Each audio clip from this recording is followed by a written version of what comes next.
Welcome back to the YouTube home for BamaOnLine.com. BOL senior analyst Travis Reier alongside my staff mate, Mr. Clint Lamb. We've got a lot to talk about on this Wednesday as Alabama men's basketball, we don't want to forget about that, prepares for that Sweet 16 matchup with the North Carolina Tar Heels out in Los Angeles on Thursday night. Our Charlie Potter is on the West Coast once again. West Coast Charlie Potter these days. He's out there for the Rose Bowl. He's out there. Pac-12 Charlie Potter. Yeah, Pac-12 Potter. Yeah, I like that. That's basically it's Charlie Potter, Washington State, and Oregon State. That's all that's What's left left? with the Pac-12 these days. But Charlie doing a great job for us from a basketball perspective. But Clint and myself today, we're going to be football heavy. Clint, I know that's never a problem for you, right? No, I'm all about it. Let's do it, man. I'm looking forward to it. Yeah, what we want to do is sort of prepare ourselves and you, our viewers and our subscribers there at BamaOnLine.com for the first of 3 scrimmages this spring. And it just sounds weird to say it, doesn't it, Clint? The first full scrimmage of the Kalen DeBoer era at the University of Alabama. A lot of excitement about it, though, not just because of some of the changes that have come about with this staff and conceptually, but you've got a lot of personnel with an opportunity coming up here in the next 3 weeks or so to really put their imprint on this football team. And what we'll do, Clint, I figure we'll start on the offensive side because unfortunately, as you wrote about late on Tuesday night, as BOL was able to confirm an injury to Jalen Hale at the wide receiver position. You went more granular on how that could impact that position, who might be in line to step forward. We'll go there. We'll start there for this first scrimmage. Now with Hale, and we don't know entirely his situation as we record this, but assuming he isn't able to go, at least in a scrimmage situation, um, outside guys, they're not true outside guys are not easy to find. You've got guys, as you know, Clint, can play some inside, can kick them outside some, can play that Z, can play the slot.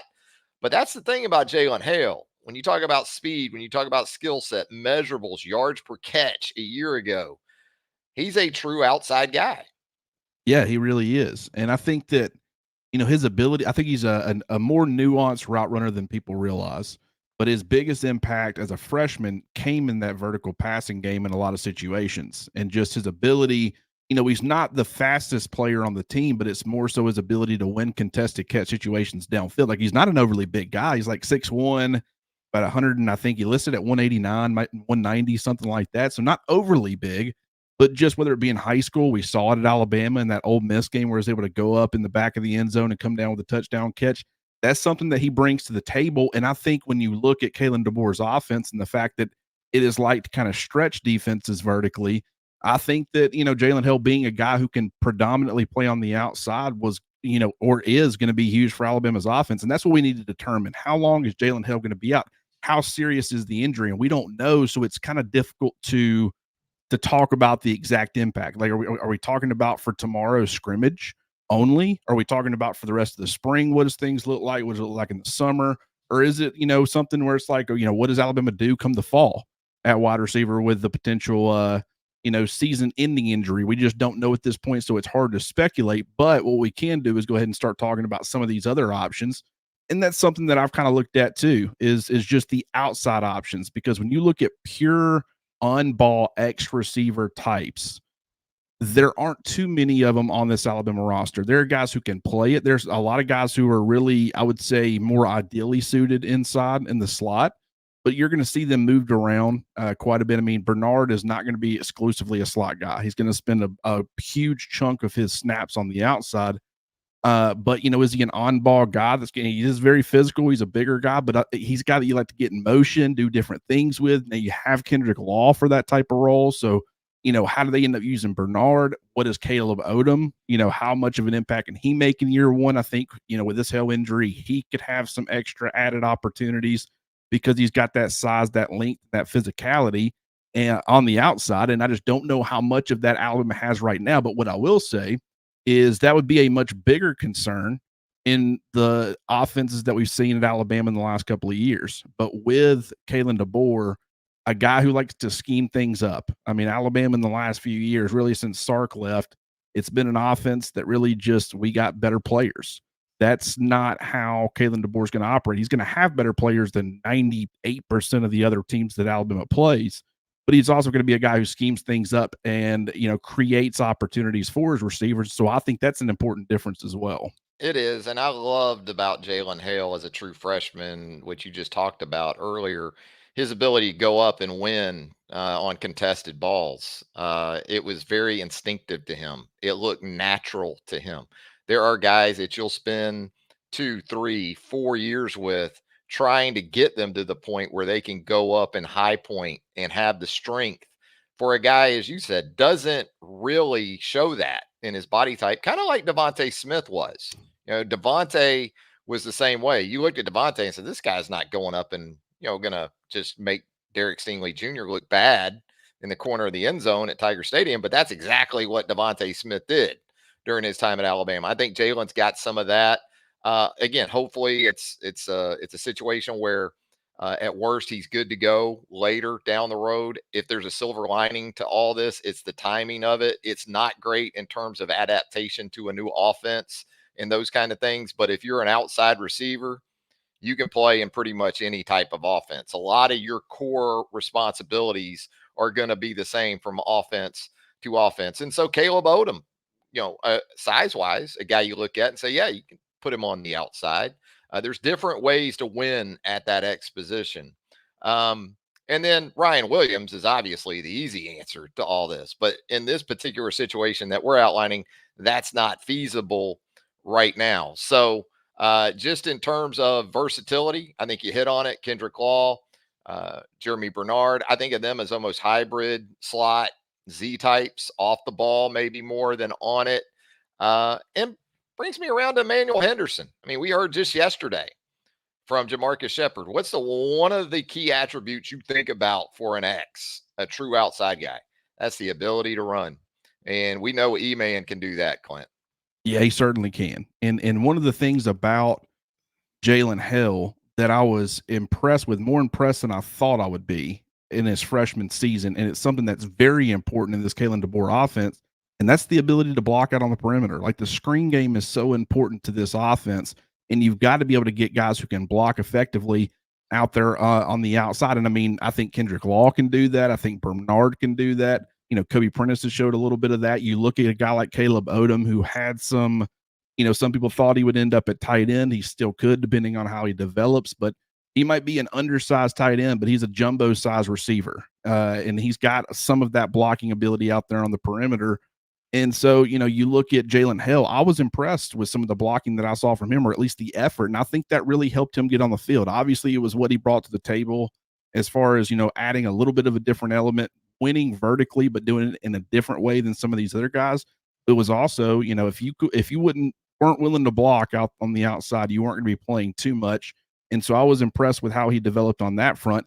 Emmanuel Henderson is another guy who just brings, a little bit of size. I mean, he's not overly big by any means, but I've certainly more of a wide receiver build than a running back build. I think that was the right call, playing him at wide receiver and letting him develop there the last few years. And now I think that's going to pay dividends for Alabama because, even though they have a lot of bodies in that wide receiver room, you're turning over a lot from last year. And you've obviously got this injury that you're now dealing with. And a guy like Emmanuel Henderson, he can offer another potential outside guy. Now, granted, in the past, I've kind of listed him as a slot on the depth chart. I still think, part of that was just the transition from running back. Like, you think, if a guy's going to do that, you mostly see him transitioning to the slot rather than outside. But I think Emmanuel Henderson's got the versatility and the flexibility to be able to do both. The willingness, right? That's what you're always looking for first and foremost in that department. I think too many guys enter the college game thinking it's an optional situation and they find out quickly it is not. And what you typically see are guys like Kendrick Law and Emmanuel Henderson that are core special teams players. That tells me a lot. When I see a guy on 2 or 3 specials, that means he's about the smoke, so to speak. And there's a willingness there. There's a level of competitiveness that has to be in play to get the job done in that area. So we'll see with Emmanuel Henderson. Again, best of wishes to Jalen Hale. Hope it's a short-term situation, but one you certainly have to consider here for an offense going through some change, no doubt. And where I would have started with these 6 storylines or topics that we're going to talk about on today's show, Clint, was with the offensive line, because we can talk about passing game implementation, and that's going to be big. I mean, we all want to hear or see exactly how this is going to play out with the quarterback room. Very talented quarterback room led by a very experienced winner in Jalen Milroe. How that's going to look with these wide receivers. But still, the offensive line, when you talk about tackle, and even when you talk about center right now, where it looks like Parker Brailsford and James Brockermeyer are involved in a pretty solid competition there. But tackle, with Elijah Pritchett in there, with Wilkin Formby, Miles McVay, those kind of guys, and then understanding now with Caden Proctor on the horizon to return. That situation looks a little bit better right now, but one that still has to be solided up. It definitely does, and it would have been beneficial. I understand. It's a good thing that Caden Proctor's coming back from Alabama's perspective. Like, he fits, not necessarily when you look at body type where he was currently or where he was at last season, but he fits in the sense of he's got familiarity with Tuscaloosa. He's got familiarity with his teammates. He's comfortable there. So from that aspect, you're confident in his ability to come back and not feel out of place. You look at the fact that Alabama was in desperate need of another tackle, and being a former 5-star guy, has SEC starting experience. Understand, I mean, it came at Alabama, and now we're talking about him being a transfer to Alabama, and that's still very weird to say. But from that standpoint, that's big, because now you've got that one pretty experienced tackle in Proctor, and now Pritchett, instead of being your most experienced guy, really your only guy with any sort of experience at that position, now he's kind of that number 2, where he's got some experience enough where if you got that baseline with Proctor, you feel better about Pritchett potentially being that guy. And if he's not, it's probably because one of these other players that doesn't have a whole lot of experience right now was good enough to kind of overtake him. But he's a guy that's probably going to be on the clock this spring, because I thought, and it's still possible, it's still early in this process, but if Proctor's coming back and they're planning to play him or keep him on the left side, I thought it was possible that we might start seeing Elijah Pritchett playing some on the right. And that, of course, didn't happen in the open practice immediately following the news, and maybe that shouldn't be overly shocking. But that's something to keep an eye on as we move throughout the spring, and certainly on 8A Saturday. I think that's going to be an important storyline. Is he playing some on the right side, or is it exclusively the left side? And if it is exclusively on the left side, he's kind of been put on notice to an extent. Caden Proctor's still got to earn it. Like, him not being there this spring, I think, is a pretty big deal from a development standpoint. It really would have helped him to be on campus. But Pritchett's going to get, with him being out, it's going to give Pritchett some opportunities, and Pritchett's got to prove that if he's not going to be the guy at left tackle, maybe he improves enough where they got to do something else with Proctor. But if he's at least got to prove, if Proctor ends up being the automatic starting left tackle, that he should be somewhere in the starting lineup, maybe at right tackle. And if that ends up happening, then you got a lot more experience coming back than maybe we had thought otherwise. Kind of a couple ways to look at it too with that position in this offense moving forward. I think there are some ways where those guys are going to be challenged. It's going to be pretty much, you got to get the job done here without a chip, without help from a tight end. But there's going to be other ways this offense is going to be more nuanced, you got to think. And formationally, motions, things like that are going to help those guys hold up a little bit better. I thought Tommy Rees, as the season went along in 2023, did a nice job of adding, but there were a lot of times where you felt like, boy, these guys are being put on a tee here in some pass rush situations. And so I would expect that to help them in some ways too.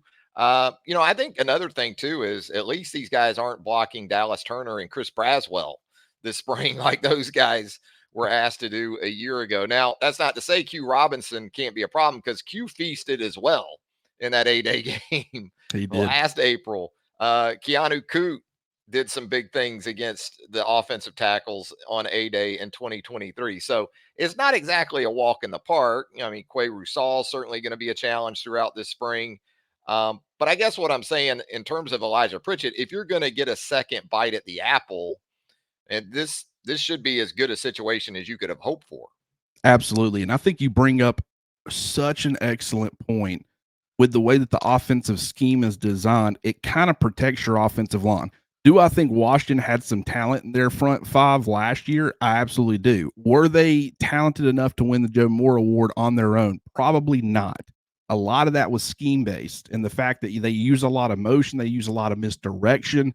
It prevents the defensive front from being able to penetrate because they're having to worry about that misdirection and where's the ball actually going to be going and things like that. And And so you're we'll screen you. If you want to to tee death. off, we'll hit the middle screen and we'll send these interior offensive linemen to your second level. How many times And did Bama fans scream for that sort of thing last year to yeah, combat some of the pass rush issues or pass protection issues that the offensive line was having? Kalen DeBoer and company, they they'll got make you pay something. for some of that stuff. Yeah, they got something in the old bag when it comes to that. It is interesting though, being out at that first media viewing period of the spring. I mean, it is still pretty shocking to see Parker Brailsford. I mean, he's not minute, but he's 275, 280, or at least that's what he looked as build physically. And under previous regimes, you would have thought, oh, that's the walk on from Carbon Hill or something. But in this offense, he can be very, very good. And so just the fascination with how things change and all Pac 12 center. And then the offensive tackle spots. It looks like, anyway, maybe for now, Clint, Wilkin Formby, Miles McVay, from week to week, there's been a little bit of movement there and how that might work. Again, assuming it's either Proctor or Pritchett on the left side, it could be that you take one of those two guys, as you said, and flip them over to the right. Yeah, and I think that that's certainly possible. Now, Alabama's current situation in the spring, who are you going to play on the left side? I think Formby could certainly hold up there. I've mentioned that in the past, but I think Miles McVay is really exclusively a right tackle. You look at a guy, like Bertrand, and he's been the backup left tackle. Someone has to be that. I still think he's a major work in progress just from watching him, and it was limited. I totally get it, but I think from a pad level perspective, understanding leverage points and how you block. I saw some things that he needed to continue to work on, but that was kind of the expectation the whole time. I think a lot of people thought transfer equals immediate contributor.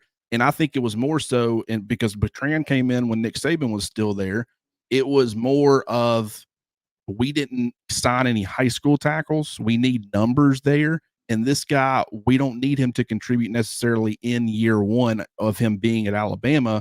We need a guy who has that raw ability that we can develop and who is okay with being developed. A lot of transfer guys, they want guarantees. I'm only playing right now. A guy like Bertrand, I don't think that was the expectation for him. And so he was the right fit, but I still think he's a work in progress. So you look at the fact that you got Miles McVay, who's probably exclusively a right guy. You got, Bertrand, who I don't think is ready. It makes sense in the spring that Pritchett remains on the left side. Like, you can't just completely punt that position right now because it's going to hinder the development of the rest of your offense. And so it makes sense to leave him on the left side. And I don't think the job should be automatically handed back to Proctor. I think he needs to earn it with this new coaching staff. I think from his teammates' perspective, he did leave. Some people might view that as bailing, and he's got to earn the respect and the trust of his teammates back. That's something that is possible, I suppose. And so it makes the most sense to leave Pritchett on the left side for now. But I would assume that whoever ends up losing that battle could very much end up switching over to the right side to compete there, because I think your two most experienced tackles both being on the left side. Long term, I don't think that's the move unless a guy like Formby or McVay prove that they're ready to be the guy right now. Yeah, what you would love is for Elijah Pritchett to make it really tough on Caden Proctor to walk back in, because if he does that, in my opinion, you've got your two tackles. You do. However you line them up, if you just prioritize them, you rank your tackles 1 through 4 or 5 or 6, that would probably be that situation. Now, it's not as simple as that for some guys based on, are they left-handed? Are they right-handed? What's their comfort level left and right? Some guys can do it seamlessly. Some guys, it's an issue. So you have to take that into account as well. I think that for Proctor, I think Kalen DeBoer and this staff get that in terms of the dynamic of him leaving, coming back in, how that impacts the rest of your roster and your locker room. I think you could even look at the Brailsford Brockermeyer situation for validation of what's probably to come in terms of what Caden's going to have to do to just regain his spot. Now, do I think Caden Proctor will be on the field week one?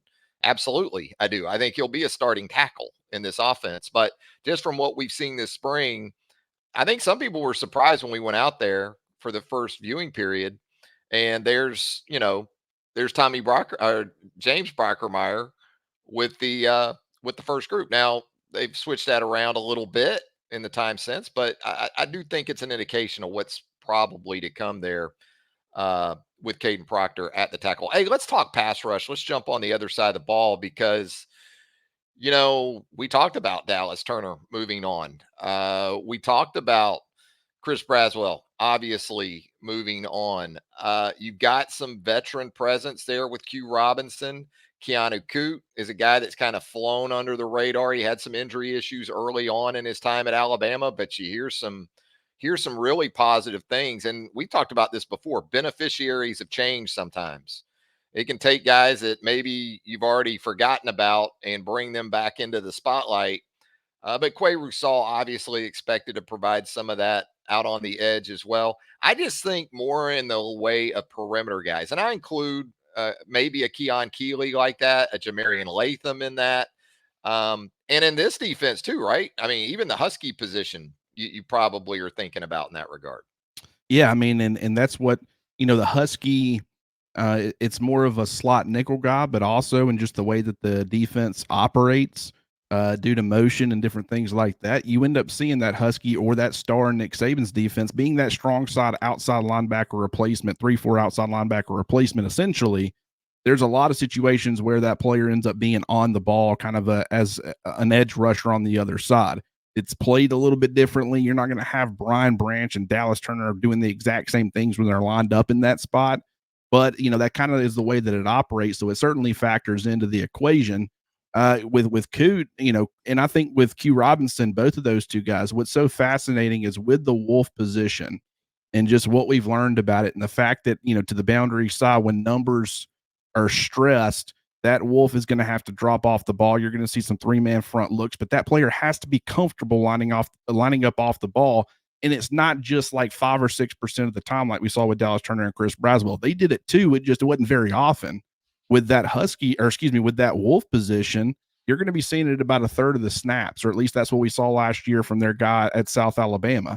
And so with that, you need to have a player who's comfortable. And I think when you look at Rousseau, you look at Q Robinson, you look at Coote, all three of those guys have, we've had conversations. Are they going to end up on the edge, or are they going to end up as an off-ball guy in the past? And I think that's kind of exactly what you're looking for. It's why I think a guy like Jahad Campbell would probably do extremely well in that role. But he's obviously going to be playing stinger more than likely. He's got that off-ball linebacker range. You don't want to do anything with him, especially with the way that the Wolf and the Bandit positions are loaded up.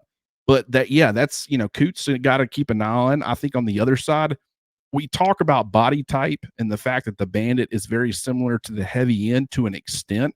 I think from a run stopping perspective, that is very true. But fans also need to understand there's a lot of 3-point and 2-point stances from that Bandit. It's a lot more true edge where you're going to be asking them to turn the corner in a lot of situations. Aboybe was very rarely asked to do that unless it was, a rundown that they threw the football on, So I think that that's a little bit different. You're not going to see as much inside movement. I think Latham is going to get some action inside. I think Overton's definitely going to get some action inside. Maybe not Keeley, but pretty much everybody else, I think they might see some snaps inside. It's just not going to be as big of a percentage as maybe it was under Nick Saban. I look at it and I think, who's going to be Braylon Trice from Washington last season? 6'4", 275. You could use him in so many different ways off the edge. And you immediately start thinking about skill sets and body types. You envision maybe a Keon Keeley, if not in the immediate future, potentially in the not too distant future, being able to be that kind of guy with versatility and different things that you can do. But certainly a lot of things to take into account. I guess I'm at a point where I'm not out on the interior guys for Alabama, providing some pass rush and some TFLs and sacks, quarterback hurries, and things like that. I guess I'm just centric to the outside positions. And again, I include even the secondary in that, the edge guys, a couple of the defensive end types. But when I think about Tim Smith, I think about Tim Keenan, I think about Damon Payne at this point. yeah, you want them to be disruptive in the pass rush. And from what we're hearing from some of these guys, it sounds like they're going to have a little more freedom in that regard. I'm not to the point where I'm expecting it from those guys just yet. Doesn't mean it won't happen. Just I want to see more, I guess. Yeah, I mean, really, from those inside guys in your pass rush, if you can get pocket pushers that force the quarterback to try to escape to one side or the other, and your exterior pass rush is doing its job, it creates complete havoc and it makes it very hard or difficult to operate your offense. And I think with guys like Tim Keenan, Damon Payne's got a little bit of that.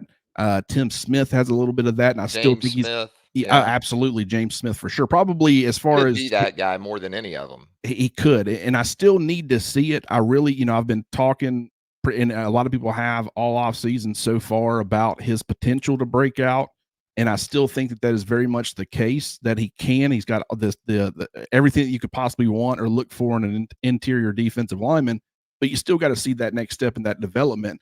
But whether it's him or Tim Smith and Otis to an extent too, once he returns, but that there's some pocket pushers who offer a little bit more disruptive traits inside than a lot of people would realize, but that's really not the primary function of that group. And it wasn't under Nick Saban for sure.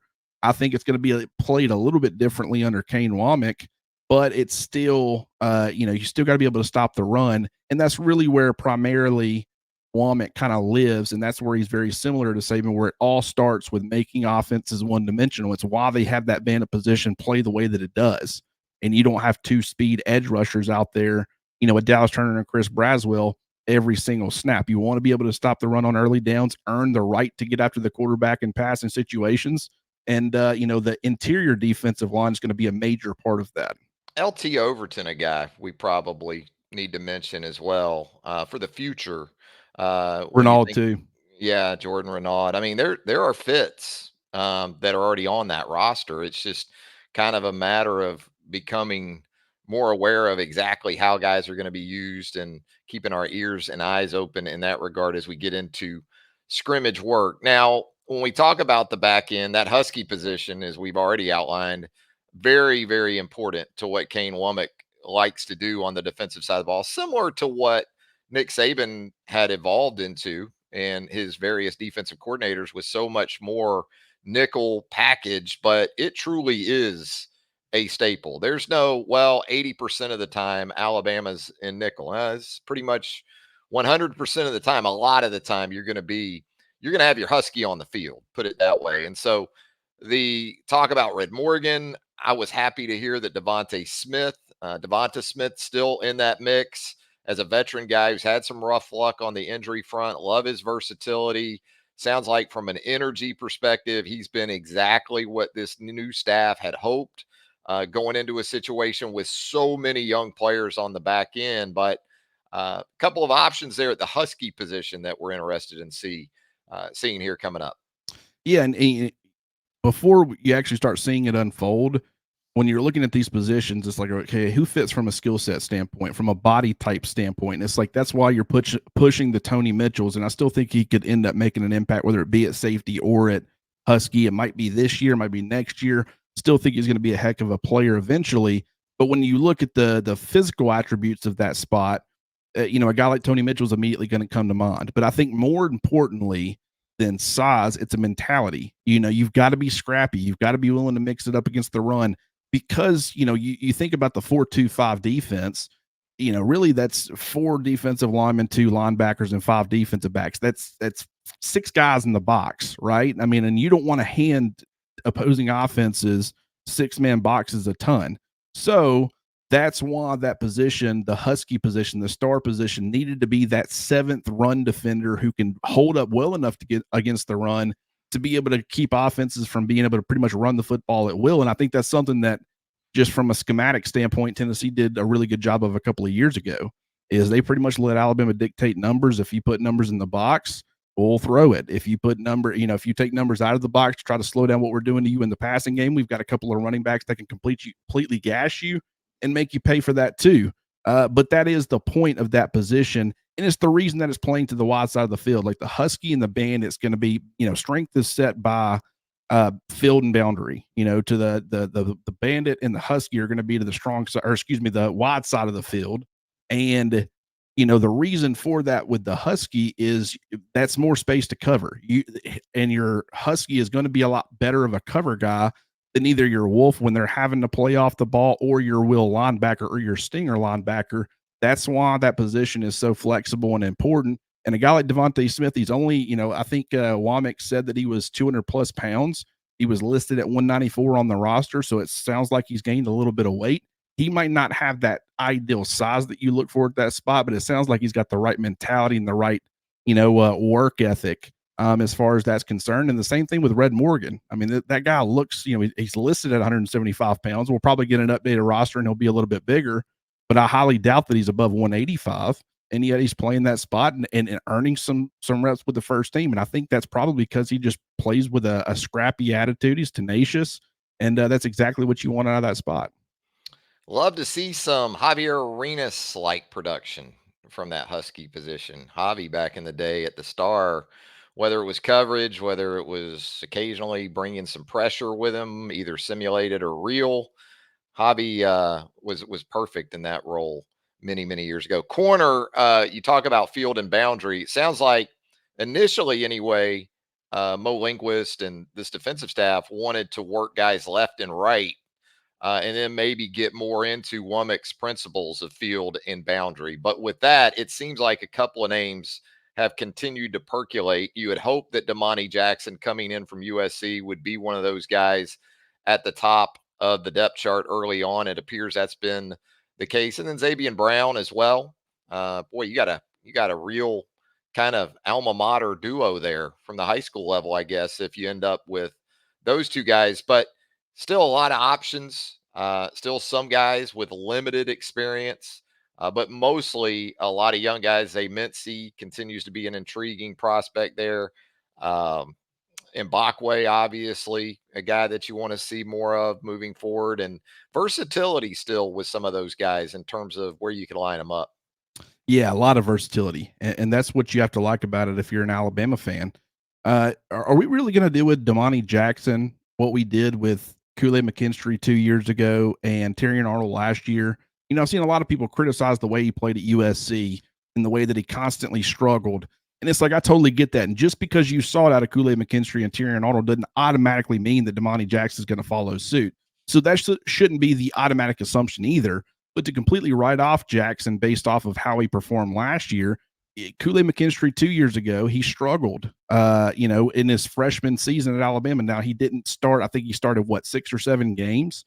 He played, just under 500 snaps. So he was a big part of the defense. He saw some action.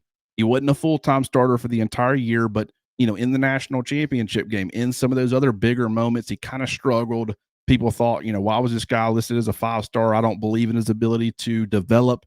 He becomes one of the best cornerbacks in the country in his second season as a full-time starter. And then you watch Terrion Arnold come through and pretty much have the same struggles that Kool-Aid did the previous year, mostly because he was making that transition from high school safety to college corner. And, what did fans do? They wrote him off after seeing him kind of struggle as a part-time starter in 2022. And then in 2023, he becomes even better, in my opinion, than Kool-Aid McKinstry. And now they're both projected to go in the first round, or at the very least, early day 2 for a guy like Kool-Aid McKinstry. Damani Jackson, that doesn't mean that he's on the automatic same trajectory as those two. I just think it's way too premature to look at what he was last year and assume that's what you're going to get moving forward, because I think he's got a tremendous amount of talent. And like you said, Xavier Brown, he's been the most college-ready corner that Alabama signed. They signed a ton of talent. We knew they signed a lot of talent, but we have constantly said Xavier Brown's that most college-ready guy, and he's proven it since he's gotten on campus. Yeah, and here's something else to consider with Damani Jackson a year ago. If you want to go a little deeper with him, look at the defensive staff for USC right now compared to the one from a year ago. Lincoln Riley revamped that whole side of the ball. Now you've got a guy like Doug Belk coaching in the secondary at SC, who has Saban and Bama ties from the past, came in from the University of Houston. Lincoln wasn't happy with a lot of things about that defense a year ago, and he's addressed it with an entirely new staff. So you got to consider those things too when you think about a guy at a previous stop. And it's fascinating to think about the potential combinations just on the back end in general, because we've heard talk about Malachi being pretty much a safety. He's going to play safety this year. He's going to play a full season at safety. So you start thinking about that Husky position, and wow, Red Morgan really is in this thing, it appears. And that might raise a few eyebrows, but you go back to 2020, think about Malachi, think about Brian Branch. What were they back then? And Alabama was looking for nickel and dime guys Sure. going into that 2020 season, and pretty much had to lean on some freshmen to do that for them. We're going to wrap things up. I don't know about you. Special teams is something we never talk about enough, or a lot of people don't talk about enough. I'm going to talk about it. I think maybe as big a storyline this spring that certainly won't be talked about enough is Will Reichard moving on to the National Football League. Now, James Burnett back as your punter. You've got some solid pieces coming back in your special teams. But Conor Talty, I want to hear about this guy in the next couple of 3 weeks, assuming that kicking is going to be a big part of scrimmage work. Haven't heard a word about him, good or bad, Yeah. so far. Now, and some people might view that as a good thing. You're not hearing anything bad, but that is interesting, and it's certainly something to monitor because from an Alabama fan's perspective, I mean, 17 years under Nick Saban, you got about a 4 or 5 year period with Will Reichard where you really felt confident in that position. Otherwise, you were always stressed about it. And now you don't have Will Reichard, and what does that mean? Can Conor Talty keep things going? I certainly think he's got the talent to do it. But we've seen some other talented kickers come in, into Tuscaloosa and struggle with that sort of thing. And so that's something that, you need to monitor, because when you can rely on that and you can put focus elsewhere because you don't have to worry about, your special teams, your kicker or whatever, that's really big for your football team. So yeah, I think that's really important. And, I think the continuity factor with James Burnip and just the fact that he continues to get better and better. He got better last year from the previous year, and same thing. Now he's a guy who's been in the system for quite a while. How much better can he be? How much more can he flip the field and put your defense in favorable situations, which can help your offense? Really, just special teams in general, is going to be an important storyline in Kalen DeBoer's first season. Yeah, punt returns. Caleb Downs moves on. Kool-Aid moves on to the National Football League. I guess Jeremy Bernard's done some of it previously at Washington. I think kickoff returns, you feel okay about Kendrick Law potentially. E-Man Henderson as a candidate back there. Some different guys that they have. Who knows about a young player like even a Bubba Hampton at the wide receiver position. But punt returns, that's going to be a big thing to address as well. We want to remind you, by the way, if you haven't already, subscribe and like the YouTube channel for BamaOnLine.com. Turn on those notifications. You'll get all of our YouTube content as it drops right here on the YouTube home for BamaOnline.com. And I guess, Clint, what you're really hoping for more than anything is health, injury free work coming up, because with this Jalen Hale situation, that's already one. Any is too many. But when you're talking about a guy with that potential at that position, boy, stay healthy as best you can coming up here. Yeah, and I mean, Jaheim Otis hadn't been available. CJ Dupree hadn't been available. So there's a couple of guys, and this happens every spring. It happens pretty much to everybody. There's going to be a couple of guys held out. But you want to maintain that that's the only guys that you lose. And you certainly, anything that happens, I don't think Otis is in jeopardy of anything in the fall. I don't think Dupree is in jeopardy. It's kind of TBD with Jalen Hale. But you hope that it's not, and you hope that they can continue to maintain that, because that health is so important. I understand that Alabama's got a deeper roster than most teams in college football, and they could maybe lose a key player or two. And the fact that you've got a 12-team playoff, they can still make it in. But I think one of the things that separates a program like Alabama, with the elites, the Georgias, the Ohio States, the Michigans, and all those places, is the fact that they have that, depth and really can run deep with you. But at the same time, when you start having that depth hit before you even step on a field in the fall, and you start thinning things out, then you've got to worry about some things, and you got to bank on some players that maybe aren't ready, or whatever the case may be. So I do think that that's important. One of the things that I wanted to talk about, and something I noticed, and maybe everybody else noticed a long time ago, and I just didn't, but I wanted to get your thoughts on it. So Kalen DeBoer, offensive guy, but head coach, He comes over from Washington. He brings his offense coordinator at the time, and Ryan Grubb. He brings his wide receivers coach and Jamarcus Shepard. He brings his tight ends coach at the time and Nick Sheridan. And he brings his offensive line coach and Scott Huff. Now, granted, obviously Huff and Grubb have both since left, but you start, what's the positions as far as adding Washington players? You had a quarterback in Austin Mack. You had Jeremy Bernard at wide receiver. You had Josh Cuevas at tight end, and you also had Parker Brailsford on the offensive line. I just think that it's really interesting how you've got the Alabama returning players factor where they can bring in those new guys and make them feel comfortable in their new environments. But on the flip side, because they didn't bring any players on the defense, like it was strictly offense, that in pretty much every position group, there is one Washington guy who's played in this system that can kind of help all those other guys come along.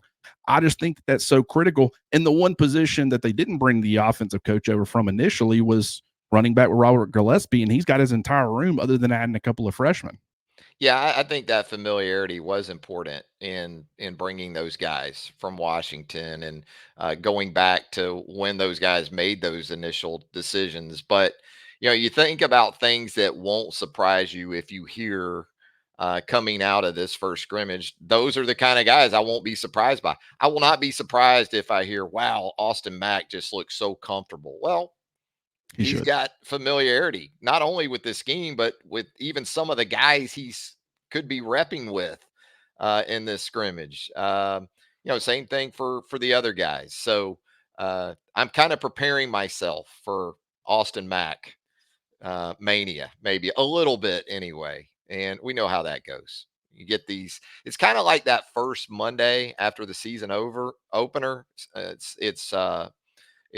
season opener overreaction Monday. I think we'll probably be getting some of that on Thursday night and Friday, and we'll have it all covered for you, by the way.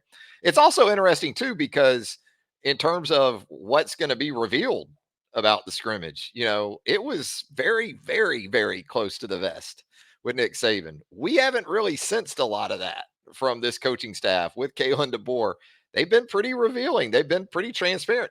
Dare I say statistics from a scrimmage? Nah, I doubt that'll happen. That's really asking for a lot, isn't it, Clint? Well, I mean, it's still fairly early in the process, I suppose.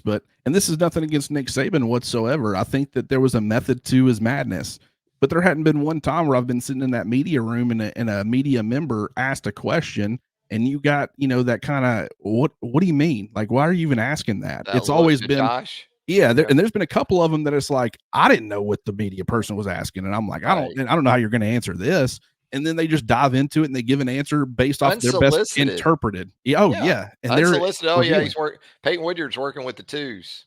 Yes, I mean, I kind of think that's what's happening, but it's different. It's it, refreshing in it some ways, is. It you is. know. I've been pleasantly surprised. Like there was a question asked Nick Sheridan yesterday, and right there at the tail end, he was asked, about it was about the quarterbacks, and then at the tail end, it was mentioned about the number two. Like, how is that the number two spot? And he just ran with it. I don't know if he didn't hear the number two part because he kind of mentioned everybody and he talked about Jalen Milroe. But Mm. if someone would have been asking Nick Saban about the number two spot in particular, and just I don't know how he would have reacted to that. And instead, a lot of what he said was very revealing. I mean, Austin Mack, I haven't thought about this, but he didn't go through spring training last year. He's 17 years old. And someone said, how has he improved from year one to year two? And Nick Sheridan was very quick to say, he's in year one. Like Yeah. we're not at year two yet. This is his first ever spring. Things like that I think are revealing and also, really provide a lot of great information to us for us to discuss. Well, you look at our YouTube channel and you look at the views for the interviews for like the assistant coaches, some of the players, they are big numbers. And they had gotten to the point previously where they really weren't Mm-hmm. because everyone was so well schooled and you didn't hear from assistant coaches anyway. But, Nick would still have his viewership. Everybody would tune in to see what Nick Saban had to say. But everybody else had been so classically trained that it was like, well, Well, you never kind of saw know the what you're going to coordinators get. or Yeah. assistants. Oh, no. No. And this isn't to say one way is better than the other. I mean, Nick can stand on his business, 7 national championships. I think that's all he has to point to when it comes to his approach, but it's just different.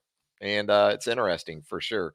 And we'll certainly have all that coverage for you right there at BamaOnLine.com. Clint Lamb does a great job for us, breaks it down for us right there on BOL. And of course, the roundtable too. That's where you want to hang out. Our premium message board. You're going to find Clint there. You're going to find Tim Watts. You're going to find Andrew Bone, Joseph Hastings, Charlie Potter, Pac 12 Potter, as he's been dubbed now here on the show. Jimmy Stein also. A lot of great people, a lot of great stuff waiting for you at BamaOnline.com. And again, if you haven't subscribed to our YouTube channel right here, hit that like button as well. Turn on those notifications. You'll get all of our YouTube content as it drops right here on the YouTube home for Bama Online. Clint, look forward to doing this probably in a couple of days. We'll check back in post scrimmage. Yeah, we'll see how much information comes out, and Yeah. we'll have all the breakdowns that you could possibly want. Absolutely. For Clint Lamb, Travis Reier, thanks again for joining us. Until next time, so long, everybody.